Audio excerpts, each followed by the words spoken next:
Yo, good evening, mates. Tonight, let's talk about post-colonial criticism.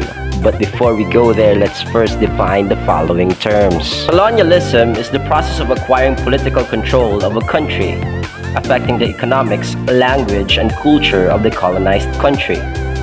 Post-colonialism is an area of study that focuses on the history of colonialism and its effects on colonized peoples and their culture, art, and literature. And the last, decolonization, is the dismantling of colonialism and sometimes of colonial structures in countries previously colonized by European countries. So, post-colonial literary criticism frequently focuses on relationships between colonizers and colonized people in literary text. Post-colonial criticism also analyzes whether the text upholds or subverts colonial ideas. So basically, colonialism is a principle involving the exploitation of weaker people by larger power.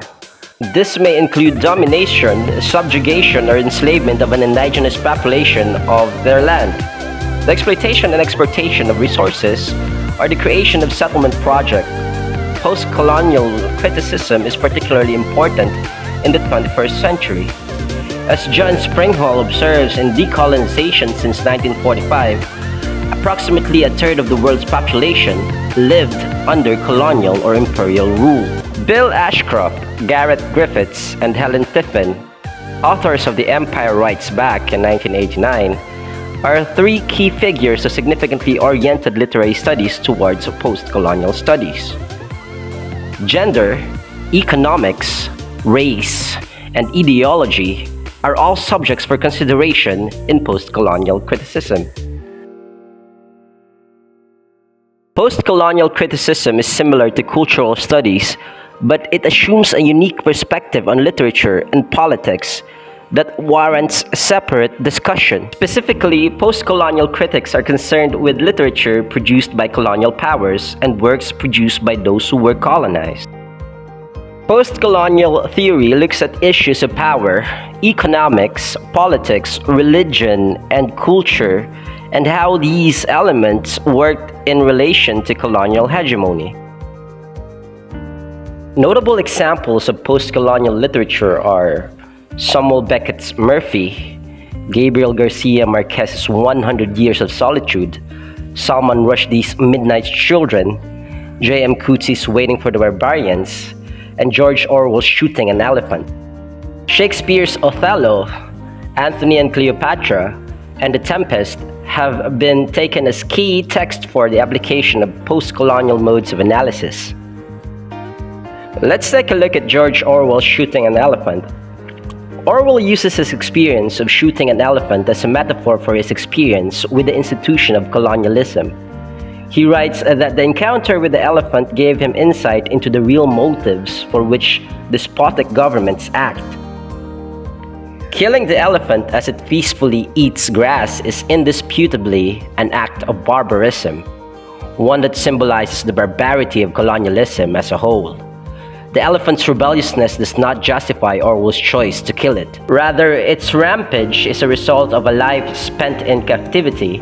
Orwell explains that tame elephants always are chained up when their attack of must is due. Similarly, the sometimes violent disrespect that British like Orwell received from locals is a justified consequence of the restraints the colonial regime imposes on its subjects.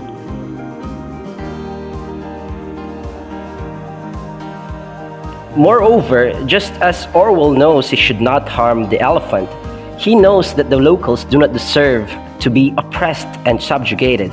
Nevertheless, he ends up killing the elephant and dreams of harming insolent Burmese, simply because he fears being laughed at by the Burmese if he acts any other way. By showing how the conventions of colonialism force him to behave barbarically for no reason beyond the conventions themselves, Orwell illustrates that when the white man turns tyrant, it is his own freedom that he destroys.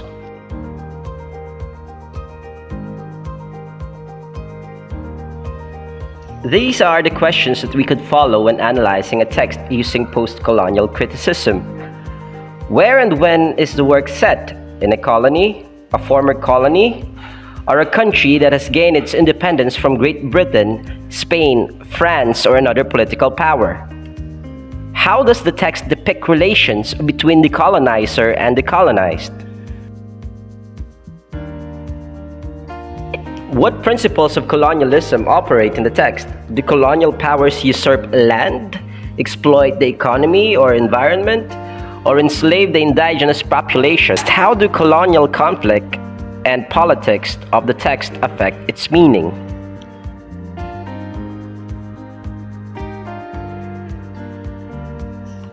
How does the text respond to or comment upon the characters, themes, or assumptions of canonized or colonialist work?